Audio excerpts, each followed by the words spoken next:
Welcome to Breaking Ground, Women in AEC Leadership Podcast. This is the show that lifts the voices, journeys, and insights of women shaping the future of architecture, engineering, and construction. And it's brought to you by Unanet.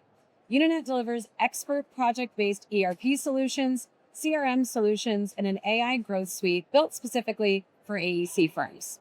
At our core, we believe a strong, diverse workforce drives innovation and success, and that women are essential to building the future of AEC.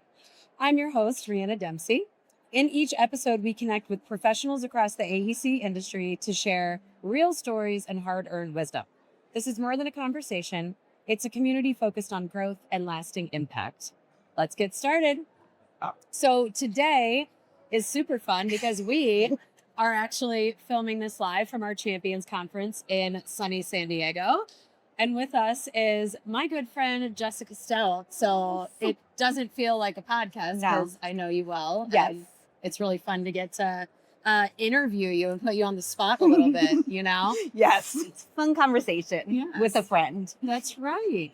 And Jessica is Vice President and Director of Special Initiatives at AKRF. And she leads high impact projects at the intersection of infrastructure, policy, and community development. But she didn't start there. She started in marketing and has transitioned into a very cool, new, impactful role. And it's just so fun to have you here. It is fun to be here. Thank you. And if you notice her accent, tell them where you're from. Go New ahead. York. New York. If you couldn't tell. New Yorker in the house. It comes across. A little. Just a little. And you'll talk with your hands. Yeah. I'm very... It's going to happen. Yeah. Mm-hmm. Okay. Just watch your mic. Oh, that's right. That's right. So a little icebreaker. Okay. Again, love putting you on the spot here. I'm ready. Since we're recording here at the conference, two questions. So one takeaway from the conference so far, maybe something you've learned, got excited about, and your favorite conference snack. Oh, okay. So snack, because that's easier, right? Okay, yeah. And it's always food-based, right? Yes. So snack, what gets me by, I think, is the quick things. So like a protein bar, almonds, those things like that in between. Yes. Is it my favorite? No, because give me the chocolate, give me the chips, give me all the bad things. I have protein goals. Right. Do you have protein? Yeah. Yes. We have protein goals. Protein coffee. Right. I'm all about that right now. Yep. All those things. Yep. So that's my snack. And then the key takeaway so far, I mean, like every year, I really feel it's about the networking, right? Yeah. It's about who you're talking to, the things you get out of those small conversations, those little nuggets. It's those things that really make a big difference into what we're going to bring back with us. That's the same for me. It's where I learn the most. Yeah. Sessions are great, but sessions are great, but talking conversations. to everyone, you can dig in a way you can't in a session. Follow-up icebreaker Yes. question. What's your favorite hair color that you've had? I think my For our favorite- audience, her hair is not always blue. No, my hair changes all the time, about every 6 weeks. Is it really every 6 weeks? About that, that's how often I have to get this cut. I love it. I think my favorite color was the rose gold, but it Ooh. washes out very quickly. Okay. I probably do purple most often. I was going to say, I know you as purple a Yeah. lot. All right. I love that. So just to help our audience get to know you, Yep. I know your journey, but just share a little bit, because you've kind of paved your own way. Talking about breaking ground is the title of our podcast. Like, you really have paved your own way. Just talk a bit about your journey and how you've ended up where you are today. So when I started out in the AEC world, I had no idea what it was, right? Yeah. I graduated college, applied to a couple jobs, accepted a job at an architecture firm as a proposal manager, Okay. like a lot of people in marketing do. Yeah. I had no idea what that meant, like what I was doing, whatever, but you learn, right? Yeah. Over the years, I then did that job for a really long time. That then developed into, the marketing manager, marketing director, all of those things. Yeah. One pivotal moment for me when I was probably about 15 years ago or so, a firm I was at had a CRM. And I remember thinking and talking to my coworker and saying, oh, I would love to not do proposals and be Rhonda. It was the woman who was doing it at the time. Okay. Made a comment, whatever, didn't even think about it, kept on going with life, right? Yeah. Then when I moved to AKRF, I started off as a proposal manager, did the marketing manager, marketing director, all of that. My career and role really pivoted organically as we got a CRM. Okay. Because it was something we wanted. Now, who's going to manage that? Who's going to be responsible for it? I just kind of naturally started liking those things. I knew I was interested in it, so I took that on. Yeah. I was doing proposals and implementing our CRM at the same time, which I know a lot of people do across the board. Yep.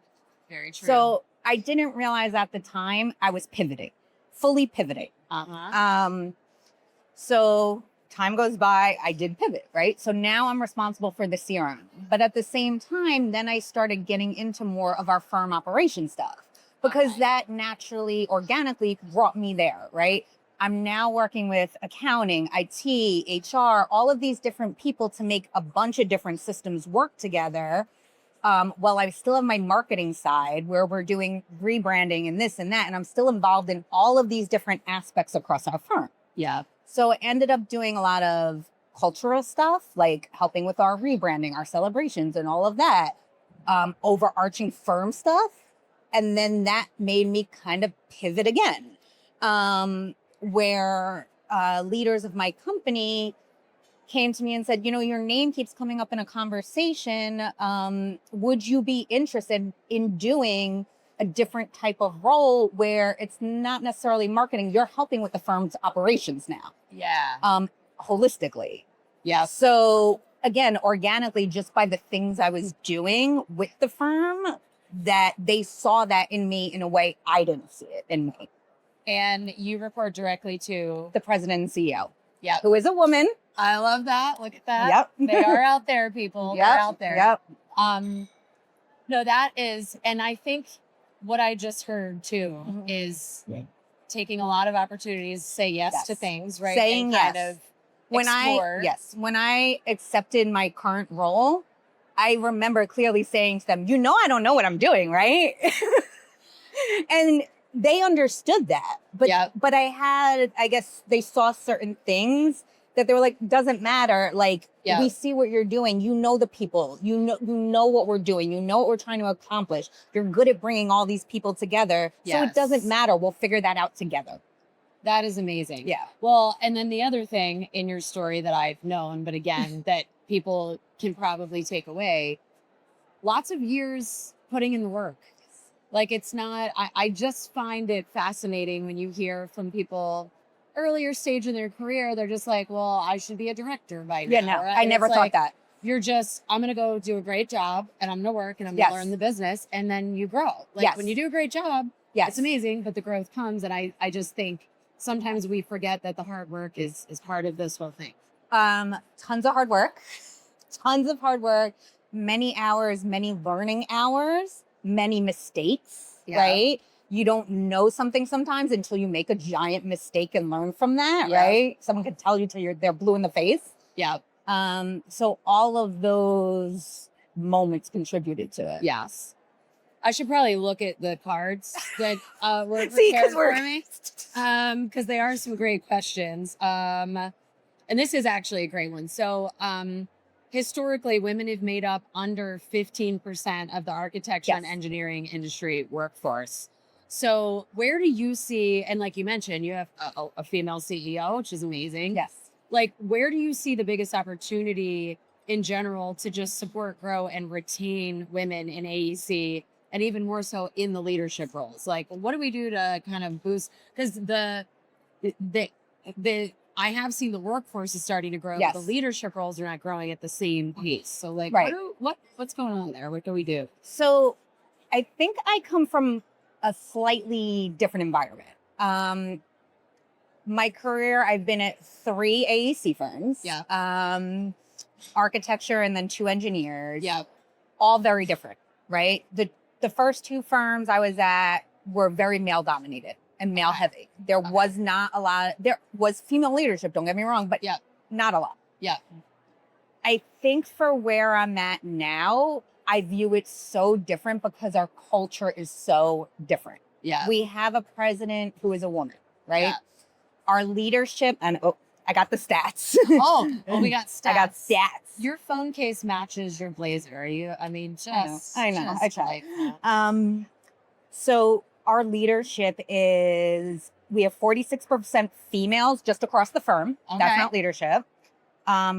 36% female senior officers. And then when we add in the vice presidents also, it's 31%. That's fantastic. Right. Yes. Which is higher than a lot of other firms. Yes. So the situation where I was always the only female in the room, Yes. all of that kind of stuff, it still happens from time to time, but I don't see it where I'm at as much because we're not looking at gender like that. We're looking at who can do the job. Yes. Yes. Right? There's no barrier on that. Yes. So I'm in a little bit of a unique position where my firm operates a little bit different and our metrics are higher than others. And it's Yeah. refreshing though Yes. to see that. Well, and starting to see that more and more. And I always try to note, like, we love our men. Like, Right. this is not, It's like not we- men dashing. But it is, I think a lot of times women, and you do the research and you see the stats, we struggle with imposter syndrome more than men. Just full 100%. stop. It's a fact. It's just out there. 100%. So it's like when you don't see that woman in the C-level seat, you're already questioning yourself a Right, lot. So then right. you're like, well, I really can't do that because I don't see anyone above me. Never in a million years did I think I would be a vice president. When you started. No. Yeah. No. Yeah. Especially like in my last company and all of that. It just wasn't something I could see for myself Yeah. because I couldn't see a path to get there. Yeah. If there was no Yes. path for us. Yes. And if it was only for select people. Yeah. It was not an option, it felt. Yeah. So when it did happen, it was like, oh my God. Like, Yeah. okay, this is big. Because most people in our world, that doesn't happen. Yeah. It's very true. Well, and it's funny, other guests that we've had on the podcast that we've talked to, it's like we need those male mentors. Yes. To like, and actually one of our episodes with Stephanie from PPC, like, she's like, this man very early in my career just saw this potential and then Because like looking at it as a promoted person. and like, right. and it was like, you're going to be, and so it's like, just making sure that they remember, like, the mentorship I think is so important. And, Mentorship like, is seeking so out important. a mentor, and making sure you like are asking for it. Cause it is, Right. especially in an environment where maybe you're looking up and you're not seeing the females, will go find a male mentor that Right. will like encourage your development and, Right. and help you, grow. Right. And we have, we just started like a women's group in the office, right? Yeah. To talk about all of those things that we deal with, whether it be males talking down to us or treating us a certain way, Yeah. or the personal things, caring for a parent, Yeah. menopause, infertility, family plan, all of the things, Yeah. to talk about that in a space with how it also affects how we do our job. Yes. So- Yes. Because there's nuances. It's There's like, nuances. And it's fascinating to me watching like the whole, I am of the age where the menopause discussion. and I had the a menopause pre-menopause. moment during my presentation and my brain went to, I don't know. And I was like, okay, yeah. But I feel like 20 years, like when I started working, like nobody would talk about that. No, That wasn't a thing. And now it's like, no, these are just like, it affects you. So Right. of course, like, why can't we like speak about these things in an open, it's just It's medicine. life, right? Like it's health. So, I've been through a lot of personal, like, tough times. Yeah. And I'm always very open with them Yeah. because, like, why? I shouldn't be embarrassed about these things if we can help each other. Yes. Yes. So, And I think it's cool. I think we're Yep. in like a pivotal place where it's like, it's not so taboo to talk No. about all of these things. So, Yep. all right. One more, like, why does it matter? Like to have women in leadership roles? Like, why is it even important? I mean, there's so many things. Equality one. But aside from that, I think we sometimes bring a different perspective. yes. Right? That men may not always have, Yeah. or we operate in a different way sometimes. We may sometimes view a situation different. Mhm. It gives you, I think, a more well-rounded way to look at things. Yes. Because now you're having perspectives from all different types of people, all different types of views. I mean, we think differently. Yes. Like, yes. what is it? Men are God from Mars, forbid women we from say Venus, that. right? Yes, we do. We think do differently. at the core. Yes. So to have all perspectives, especially when whatever you're doing, affects everybody. Yes. It's not just affecting men. It's not just affecting women. It's everyone. Yes. So you have to have us involved. And I agree. It's the different perspectives, because for me, I also wouldn't want to be on a team of all women. No. Like, because No. sometimes Give me a mix. I need a little bit of a, like you said, we think differently, and I work really well with all Me too. the males leaders on my team and my peers, because they'll be like, well, why don't you do it this way instead? Right. I'm like, oh, I wasn't. So it's just the diversity of thought that is like so important that Right. you don't have if you have, Right. all of one type of any person, right? Like, that's why No. diversity is amazing. and Right. You always it's come out with really- a better outcome Yes. if you have different parties involved who think differently. Yes, exactly. So I know we could keep going. I'm probably getting like the sign, like, hey, wrap it up. So just what's one piece of advice? Because again, we have a lot of people tuning in, like trying to figure out, like, what do I do to advance my career in this Right. industry? Just what's one piece of advice that you would give them? Yeah. Allow yourself to be vulnerable. You don't know what you don't know, right? Like, I feel like I've said that 20 times today. Yeah. Allow yourself to ask the questions that you may be afraid to ask, that you think are stupid. Yes. Without asking those questions, you're never going to learn and grow. Yeah. So allow yourself to feel that way, and ask the questions. It's the only way you're going to learn and grow. We don't have to know everything. Right. You don't have to know Yes. everything. It's why you have a team. Yes. But just allowing yourself to open up, be vulnerable to other people, and to allow yourself to feel that way, to ask the questions, to get the information you need to learn and grow. Yeah. Well said. Well said. I completely agree. I appreciate you. I know this conference is busy and you have a lot on your plate.